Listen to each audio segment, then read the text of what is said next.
Kupikir hidupku akan berjalan biasa saja, seperti kebanyakan orang di Jakarta ini. Aku, Arga, anak bungsu dari keluarga sederhana di pinggiran kota, selalu menganggap kakakku, Dimas, sebagai panutan. Dia yang lebih tua 5 tahun, tampan, pintar, dan selalu dikelilingi gadis-gadis cantik sejak remaja. Semua orang bilang Dimas pasti akan menikah dengan wanita sempurna, punya anak, dan melanjutkan garis keluarga kami yang konservatif. Aku pun percaya itu. Sampai hari itu tiba. Aku ingat betul saat kami pulang kampung ke Yogyakarta untuk libur lebaran. Rumah orang tua ramai dengan sanak saudara. Dimas baru saja lulus kuliah, dan ibu sudah mulai mengatur perjodohan dengan anak tetangga. Dimas harus cepat nikah, biar ada cucu, kata ibu sambil tersenyum bangga. Aku hanya diam, membantu di dapur, sambil mendengar obrolan mereka. Dalam hati aku iri pada Dimas. Dia punya segalanya yang aku tidak punya, keberanian untuk hidup normal di mata orang lain. Malam itu, setelah salat Isya, kami berdua duduk di teras belakang rumah. Angin sepoi dari sawah membuat suasana tenang. Dimas tiba-tiba diam, tatapannya kosong ke kegelapan. Arga, katanya pelan, kamu pernah merasa ada sesuatu yang salah di dalam dirimu. Aku terkejut.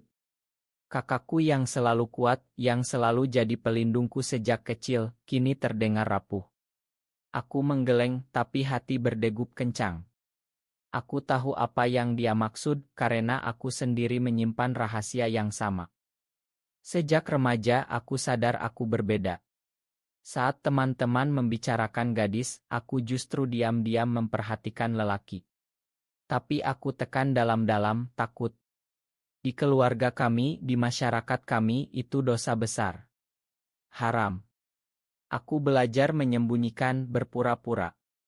Tapi Dimas, kakakku yang sempurna. Tidak mungkin. Beberapa hari kemudian, saat kami berjalan di pasar malam dekat Malioboro, Dimas tiba-tiba berhenti di depan seorang pemuda yang menjual batik. Pemuda itu bernama Rio, tersenyum ramah. Dimas membeli kain, tapi tatapannya lama. Aku lihat ada sesuatu di mata kakakku, kilau yang aneh, campur malu dan rindu. Malam itu, Dimas cerita sedikit demi sedikit. Dia pernah jatuh cinta pada teman kuliahnya, lelaki. Tapi dia lawan, dia tolak. Aku takut, Arga. Takut kehilangan segalanya. Aku diam saja, tapi dalam hati bergolak. Mengapa kakakku juga? Apakah ini kutukan keluarga? Atau justru ikatan yang lebih dalam? Aku mulai gelisah. Setiap kali Dimas bicara, aku merasa dia sedang bicara tentang diriku juga. Rahasia kami mulai retak, tapi belum pecah. Kembali ke Jakarta, Dimas semakin pendiam. Dia tolak perjodohan yang ibu atur. Belum siap, katanya. Aku tahu alasannya. Suatu malam, saat hujan deras mengguyur kota, Dimas datang ke kamarku. Arga, aku tidak bisa bohong lagi. Aku suka lelaki. Kata-kata itu seperti petir. Aku menatapnya, air mata menggenang. Aku juga, Mas, bisikku akhirnya. Saat itu, dunia seolah berhenti. Kakakku memelukku erat, bukan sebagai kakak, tapi sebagai seseorang yang sama nasibnya. Tapi di balik pelukan itu ada rasa aneh yang menyelinap. Tatapan Dimas terlalu lama, tangannya terlalu hangat. Apakah ini hanya solidaritas? Atau lebih? Konflik dalam hati mulai membara. Aku takut. Takut pada masyarakat, pada agama, pada keluarga. Tapi lebih takut lagi pada perasaan yang mulai tumbuh terhadap Dimas sendiri. Dia kakakku.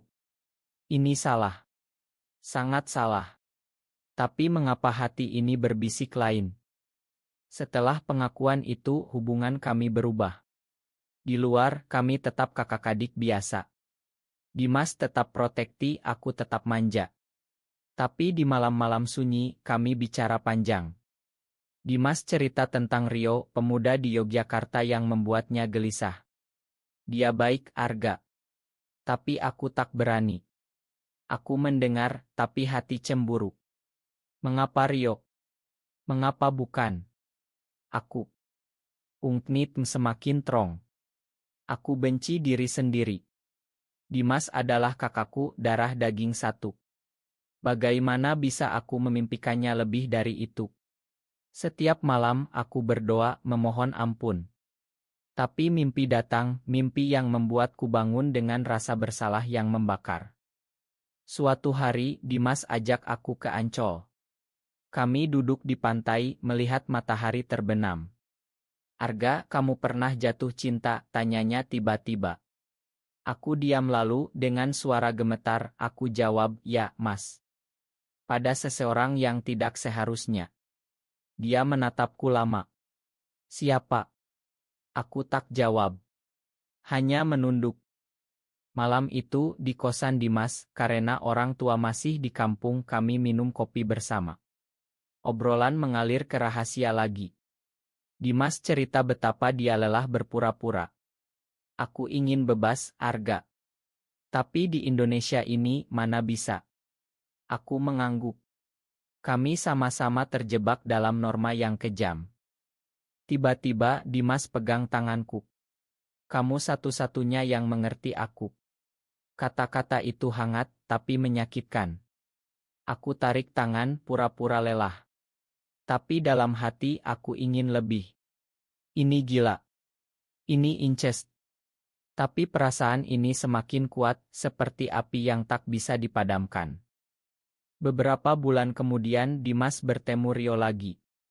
Mereka mulai chat, lalu ketemu diam-diam di Yogyakarta. Dimas cerita padaku dengan mata berbinar.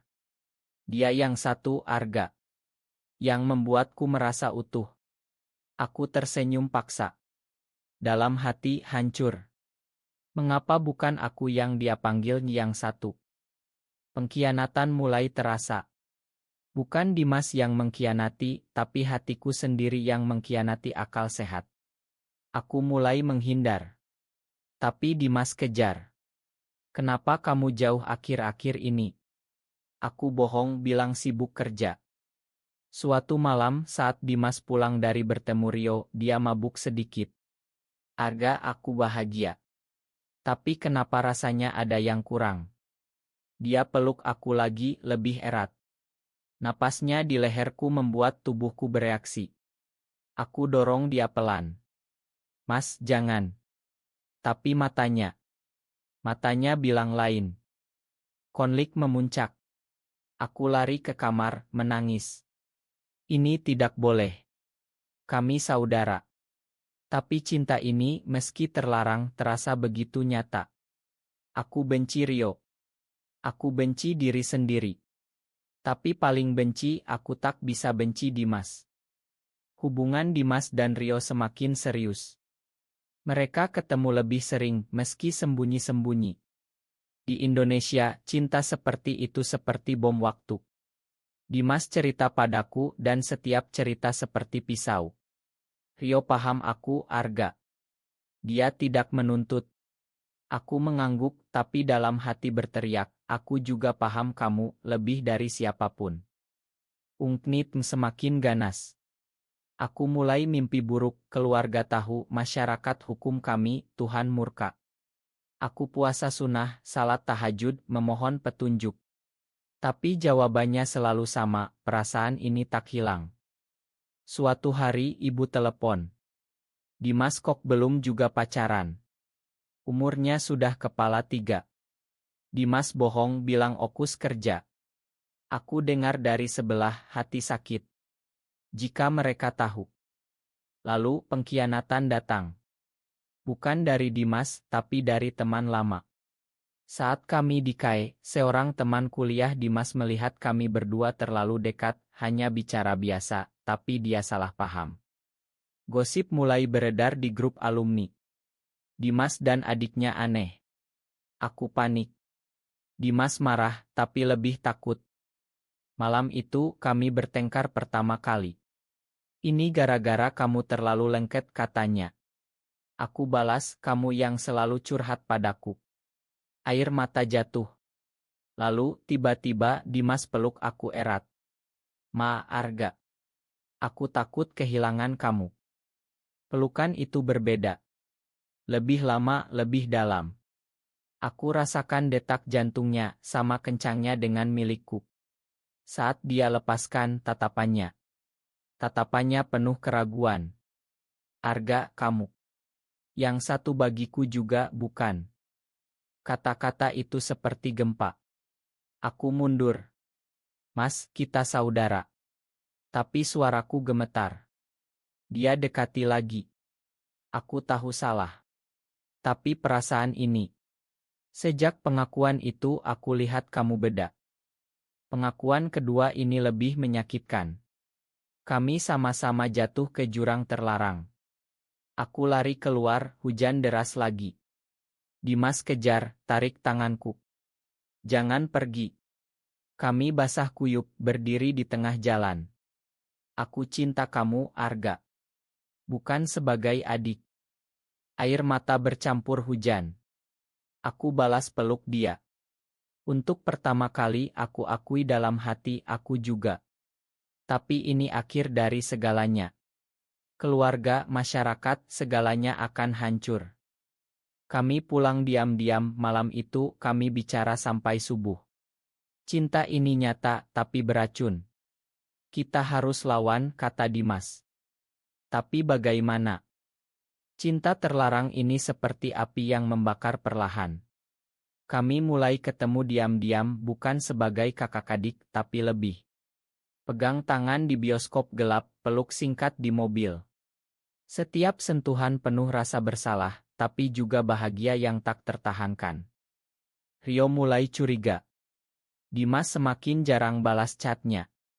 Aku sibuk, bohong Dimas. Aku egois, senang. Tapi juga takut. Jika Rio tahu. Lalu pengkhianatan sejati datang. Rio datang ke Jakarta, surprise. Dia ketemu Dimas di Kai Aurit kami. Aku kebetulan ada di sana, sembunyi di pojok. Rio tanya langsung, siapa Arga bagimu sebenarnya? Dimas diam. Rio lihat pesan lama kami, pesan yang terlalu mesra untuk saudara. Rio marah besar. Kamu bohongi aku. Dengan adik sendiri. Dia pergi, blokir Dimas. Dimas hancur. Aku peluk dia, tapi kali ini rasa bersalah lebih besar. Aku penyebabnya. Keluarga mulai curiga. Ibu datang ke Jakarta, lihat Dimas murung. Ada apa? Cewek mana yang buat kamu begini? Dimas diam, aku pura-pura tak tahu. Konflik memuncak saat ayah sakit. Kami pulang ke Yogyakarta. Di rumah sakit, keluarga berkumpul.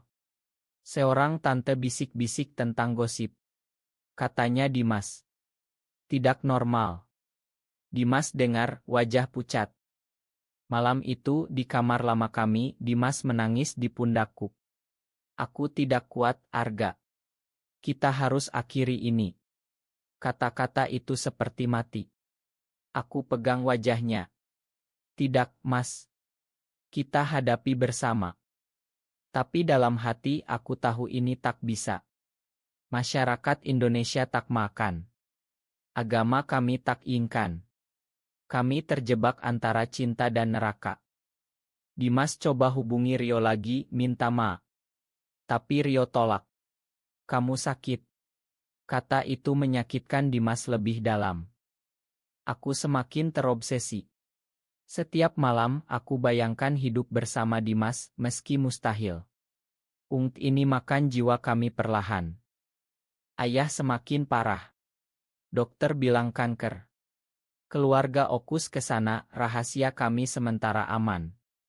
Tapi tekanan semakin berat. Dimas mulai minum, aku ikut. Kami bicara tentang kabur, ke luar negeri mungkin. Di sana kita bisa bebas, kata Dimas. Tapi realita pahit.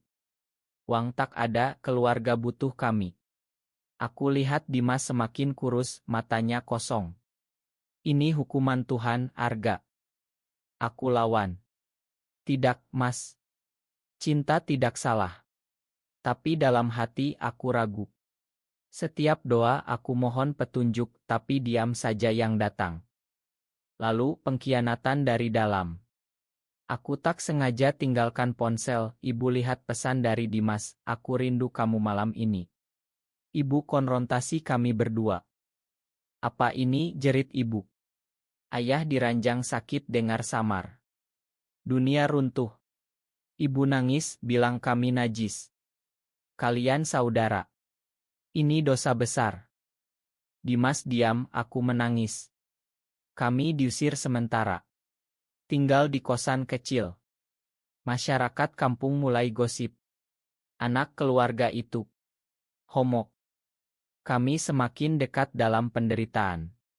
Pelukan kami penuh air mata. Ini akhir, Arga, kata Dimas. Aku tolak. Tidak.